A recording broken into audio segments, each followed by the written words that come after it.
അതുകൊണ്ട് എത്തിപ്പെടാൻ പറ്റിയില്ല. അപ്പം അതുകൊണ്ട് നമ്മൾ ഇന്ന് ഇവിടെ സമർപ്പിക്കുകയാണ്.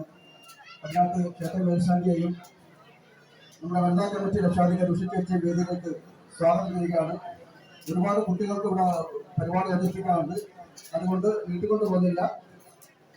ദേവസ്വത്തിന് വേണ്ടിയിട്ട് രക്ഷാധികാരി ഉഷിച്ചേച്ചി പൊന്നാട അണിയിച്ച് സ്വീകരിക്കുന്നു.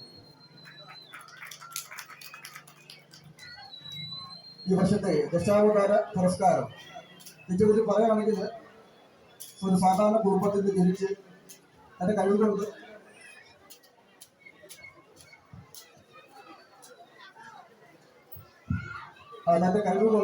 ഇന്ന് പ്രത്യേകിച്ച് നമ്മുടെ ആരോഗ്യ വകുപ്പിന്റെ കേരളത്തിന്റെ അഡീഷണൽ ഡയറക്ടറാണ്.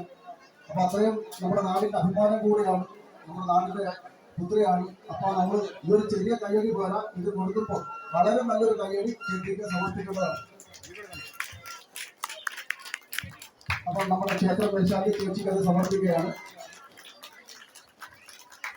നമ്മുടെ ജന്മനാടിന്റെ ആദരവ് കൂടിയാണ് ചേച്ചിക്ക് നൽകിയിരിക്കുന്നത്. ചേച്ചി നമ്മളോട് ഒരു നന്ദി വാക്ക്.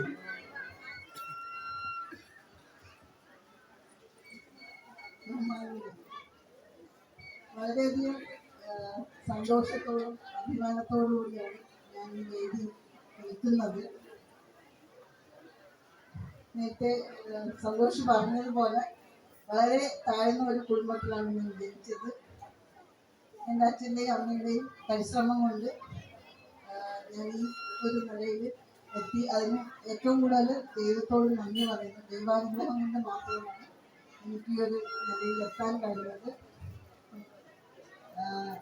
എനിക്ക് ഈ ആദരം തന്ന എല്ലാ നാട്ടുകാരോടും അതുപോലെ ഈ ക്ഷേത്ര ഭാരവാഹികളോടും ഉത്സവ കമ്മിറ്റി മെമ്പേഴ്സ് എല്ലാവരോടും എൻ്റെ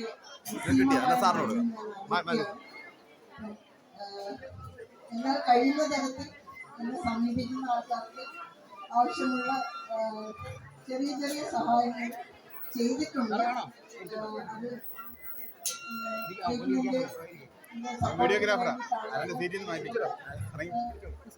ഏത് രീതിയിലാണ് എന്നാൽ കഴിയുന്ന തരത്തിൽ എല്ലാവരെയും സഹായിക്കാൻ ശ്രമിച്ചിട്ടുണ്ട്.